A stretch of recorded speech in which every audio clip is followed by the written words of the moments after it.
다음은 나 꼭 시키지.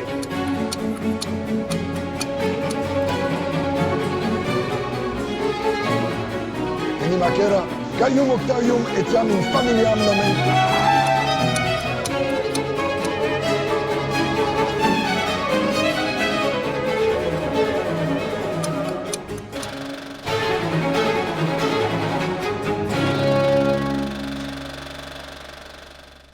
Edificios, lugares que contienen documentos públicos y privados, muebles, cajas que resguardan impresos y manuscritos, información ordenada en una computadora. Todos ellos son archivos, todos ellos son repositorios de textos, los cuales fueron escritos por diversas personas y en diferentes materiales. En los archivos encontramos recuerdos, anécdotas, historias, narraciones que nos ayudan a comprender la esencia de un pueblo.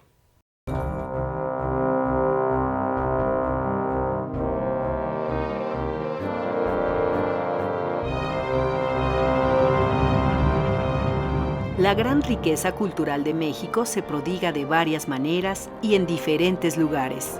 Piedra sobre piedra se yerguen para contarnos una historia. Grabados hechos para dejar testimonio de la memoria de la nación. Lugares en los que lo pasado se une con lo actual. Objetos que remiten a escenas de vida común. Reliquias antiguas que siguen siendo nuestras porque conocemos su significado. Pinturas que plasman escenas de nuestra historia.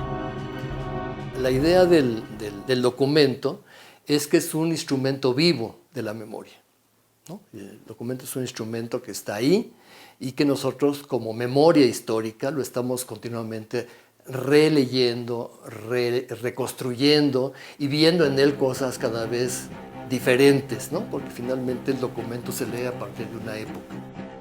Una de las fuentes fundamentales de ese tesoro nacional son los documentos, los diferentes escritos asentados en papel con tinta, donde se alberga la memoria social y lingüística de México.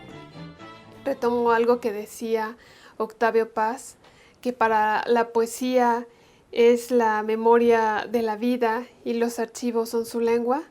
Pues para mí los archivos son justamente eso, la memoria de la vida y los testimonios, los documentos son su lengua. Generalmente nosotros nos encanta oír historias. Cuando en una película o en una narración nos dicen esa es una historia verdadera, siempre nos atrae porque lo verdadero es mejor que la ficción, ¿no?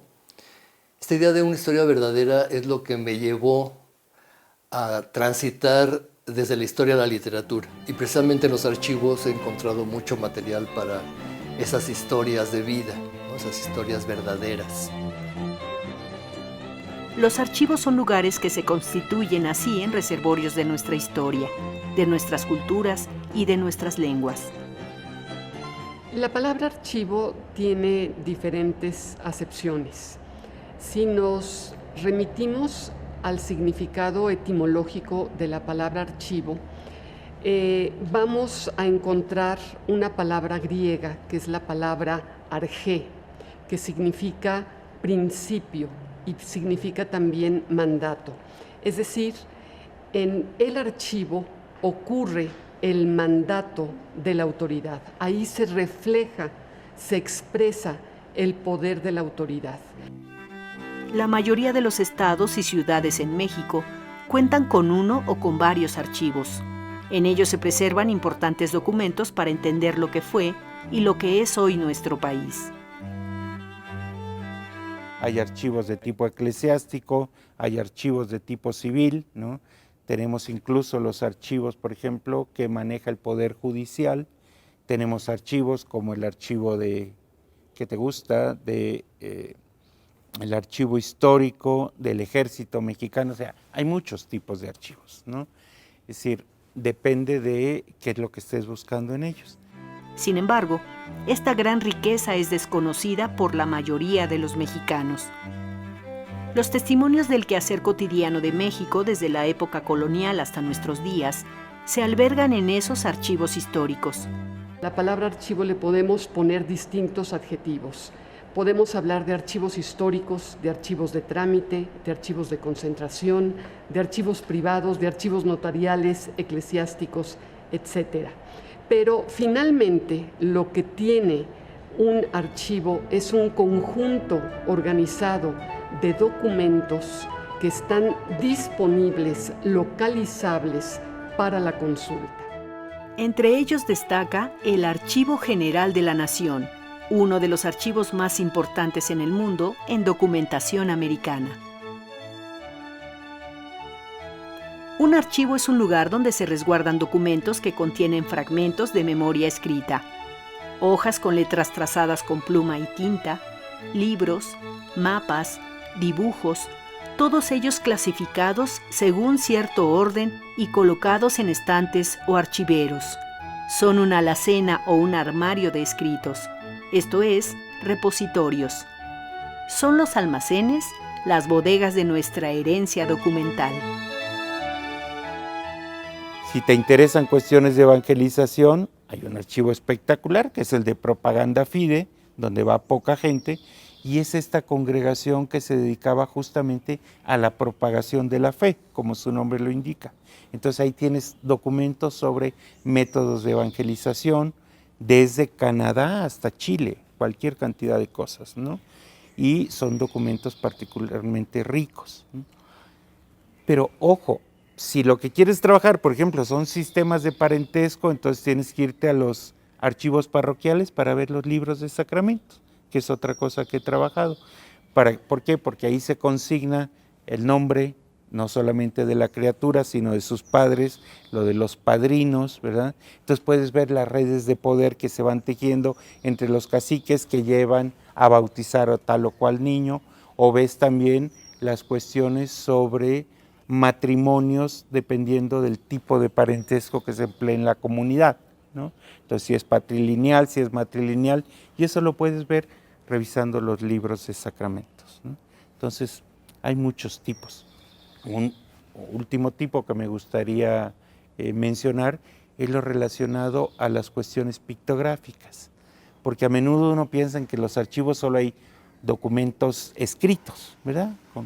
Y también tenemos muchas pictografías, desde mapas, empezando por los portulanos que vas a encontrar en las grandes bibliotecas, es decir, que son estos mapas que solamente diseñan las costas, ¿verdad? Los puertos, por eso se llaman portulanos, y toda la parte interior, como no es conocida, pues ahí tienes representaciones a menudo fantásticas de la flora, la fauna, las ciudades. He revisado los códices, que son muy singulares porque ni el soporte, ni el sistema de escritura, ni las lenguas son europeas, sino son indígenas. Ese es un grupo de documentos que he revisado.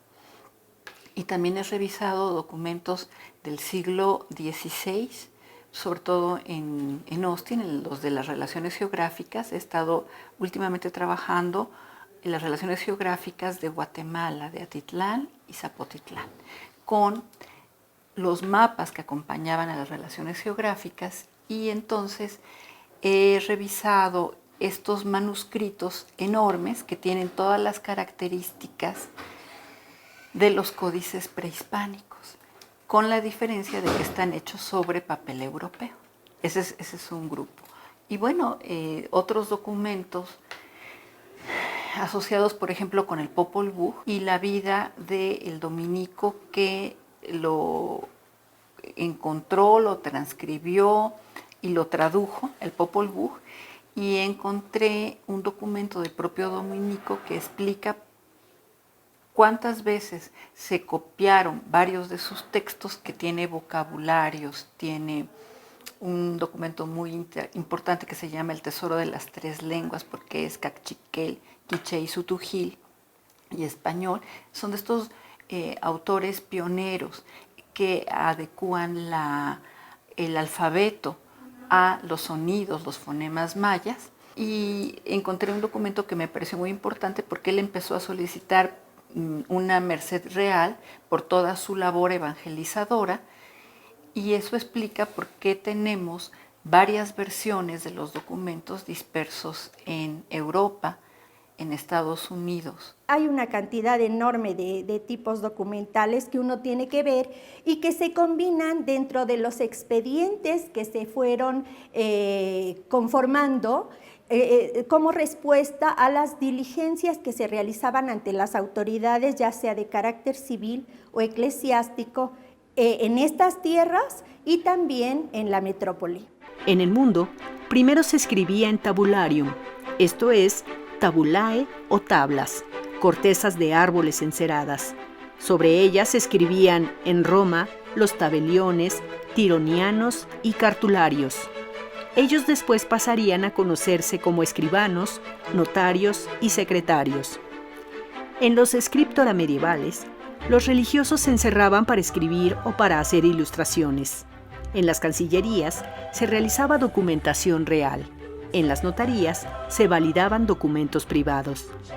Escribanos, notarios y secretarios convivían, y en muchas ocasiones no existía diferencia entre ellos.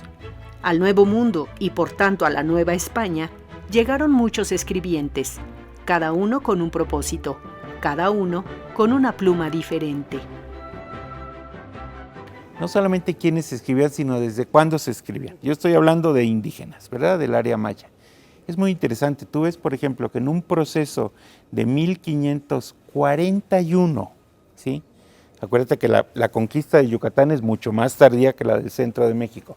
Entonces, en 1541 tenemos a un cuñado de Francisco de Montejo, ¿sí? Desempeñándose fraudulentamente como alcalde mayor de Santa María la Victoria, que es la capital de la provincia de la alcaldía de Tabasco. Bueno, se hace un juicio allí, ¿verdad?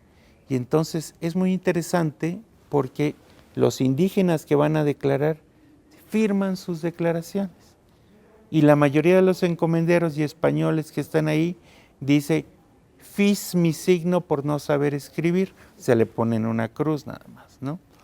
O vas a encontrar escritos, por ejemplo, de hacia 1545, donde los caciques tabasqueños, ojo, no estoy hablando de lo que consideramos como las grandes áreas de desarrollo del mundo maya, que pueden ser lo peninsular o la zona del área quicheana de Guatemala, los de Tabasco están escribiéndose ya con alfabeto latino.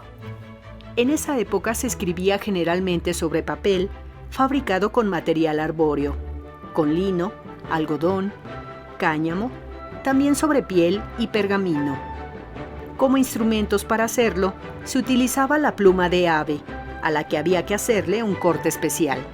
También se incorporaron pinceles para realizar los ornamentos y dibujos. Pero ya para la época colonial lo que va a aparecer es fundamentalmente el papel europeo, ¿no? Es lo que vamos a encontrar.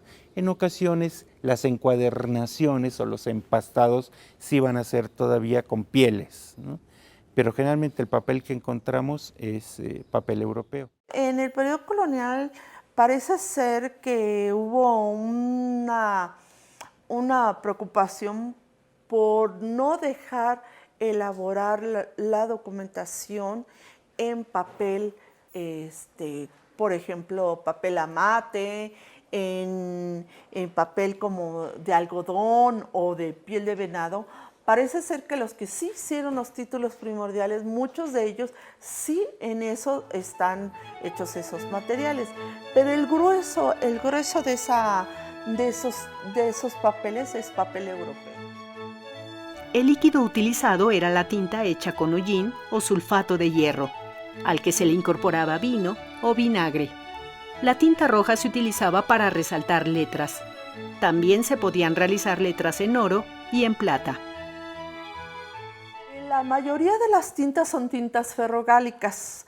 Estas tintas tienen sulfato ferroso y por eso en un principio esas tintas se elaboran con tinta y taninos que vienen de Europa. En América no se tiene idea de que se haya preparado tinta, pero sí en determinados ilustradores sí utilizan tinta nativa de América. Sí usan el añil, sí usan la grana y sí usan prácticamente la tinta que se elabora en América. ¿Con qué se elabora? Pues con agallas, que son los frutos del encino, se le pone vinagre, se le pone un fijador natural y con eso ya quedó la tinta. Los documentos ofrecen voces de diferentes sociedades, escenas, costumbres, formas de vida pasadas. Una de ellas, el que encontré en el Archivo de Indias, fue un caso que estaba en un conjunto documental y que pertenecía a un juicio que se le hizo a una monja, un juicio que llevaba por título Caso criminal de oficio de la justicia eclesiástica, ¿no? Este caso criminal era un juicio que el arzobispo de México, Francisco de Guer y Seijas, le hizo a una monja llamada Sor Antonia de San José, porque había tenido una hija, ¿no? Estando en el convento, había entrado un fraile a la clausura, la había embarazado, ¿no? Después de casi 6, 7 años de relación, lo cual implica que seguramente usó métodos anticonceptivos antes. Y finalmente la religiosa fue descubierta porque entraron a la clausura por medio de una casita que estaba junto al convento, una serie de personajes del pueblo, ¿no? La partera, una niña, un jovencito que eran hijos de una de las amigas de la partera, etc. Y ellos fueron los que, a través de la publicación en la sociedad, a través del chisme, a través del escándalo, descubrieron este caso que hubiera quedado oculto de otra forma, ¿no? El obispo Guer y Seijas estaba en un momento en que quería reformar a las monjas y utilizó el caso de Sor Antonia como un caso ejemplar. La emparedaron, la metieron a una habitación sin ventilación durante 20 años, que fue lo que vivió. Y en Inquisición pude localizar pues todos aquellos idólatras que la Iglesia Católica no aceptaba, que localizaban ceremonias clandestinas y demás. Todas esas ceremonias que yo localicé, todas usan miel y todas en el área maya, por lo menos la ceremonia se tiene que hacer junto a un colmenar, junto a un jobón, y hacen 2 bebidas sagradas, el balché y el sacá. Las palabras son el recuerdo, son la memoria de una lengua, de una cultura, de un tiempo. A la hora de transcribir puedes ver en las grafías, ¿no? Que esas grafías reflejan a veces variaciones de sonidos, no siempre sabemos si son resultado de una tradición ortográfica o si realmente reflejan vacilaciones a la hora de escribir. Pero digamos lo que a mí personalmente más me llamaba la atención eran diferencias en cuanto a léxico, en cuanto al significado de las palabras y en cuanto a las estructuras también. Entonces tú puedes recuperar en documentos como el de Ara cuestiones sobre los tipos de palabra, los tipos de sonido, qué oía la gente, cómo lo diferenciaba, ¿no? O los olores, los sabores, ¿no? Las formas de caminar. Tú tienes en lenguas como el tojalabal 32 verbos distintos para decir caminar, dependiendo si caminas solo, acompañado, con sombrero, en una procesión, enfrente, atrás, con carga, sin carga. Es decir, hay toda una forma distinta de percibir el mundo y de organizarlo. Los documentos nos hablan de la complejidad de nuestro origen y de la heterogeneidad de nuestro origen. Los archivos encierran voces que son ecos, fragmentos de nuestra historia. Son la memoria misma. Nos ofrecen testimonios que son tal vez el único camino posible, o por lo menos el más seguro, para llegar a comprender lo que hemos sido y lo que queremos ser como pueblo, como cultura.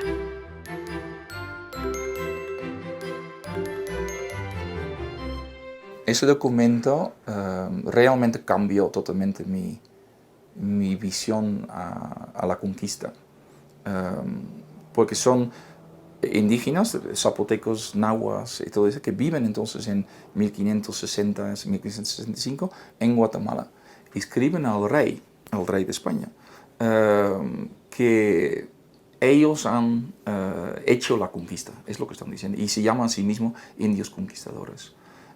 Y cuando yo leí este documento, donde ellos describen su participación en la conquista, realmente tenía muchos problemas de quedarme sentado en mi silla, porque era totalmente contrario a mi idea, ¿no? Ellos dicen que los españoles no sabían nada sobre pelear, tenía que rescatarlos continuamente, sacarlos del campo de batalla, y eran una molestia, básicamente, los españoles, y que ellos hicieron la conquista. También la necesidad de mi proyecto de investigación me hizo pues andar por Zacatecas, Guadalajara, Mazapil, que es uno de los archivos en los que más he dedicado tiempo, porque Mazapil es un pueblo que la gente les dice Mazapil y voltean a verte.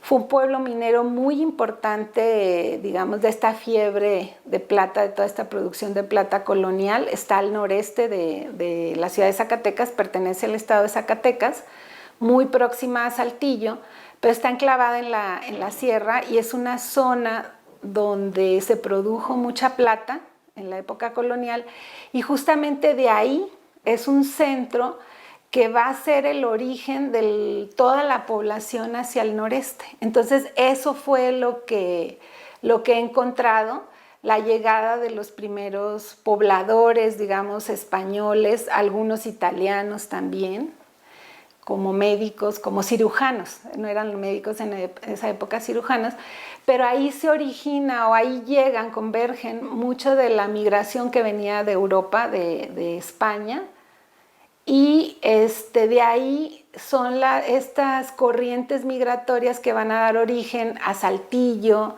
a Monterrey, a Parras en Coahuila, a otros lugares menos conocidos, pero que en su época fueron importantes, como Cadereyta en Nuevo León, Cerralbo, y bueno, pues son, digamos, ahí se origina. Entonces los archivos, te digo, estos que he recorrido locales, obviamente Saltillo, Monterrey, pero también mucho en el Archivo General de Indias, pues vas viendo el tipo de población que llegó.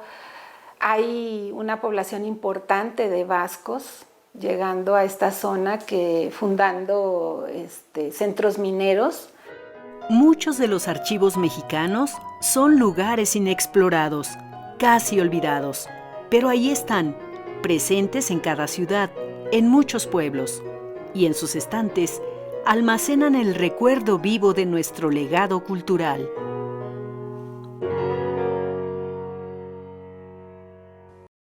En los archivos encontramos documentos que hablan de nuestros antepasados, papeles que describen ceremonias ancestrales o luchas de creencias, documentos en los que podemos encontrar el afán del escritor por conocer culturas y lenguas extrañas. Encontramos también voces de nuestros pueblos, ecos femeninos que conforman nuestra vasta historia.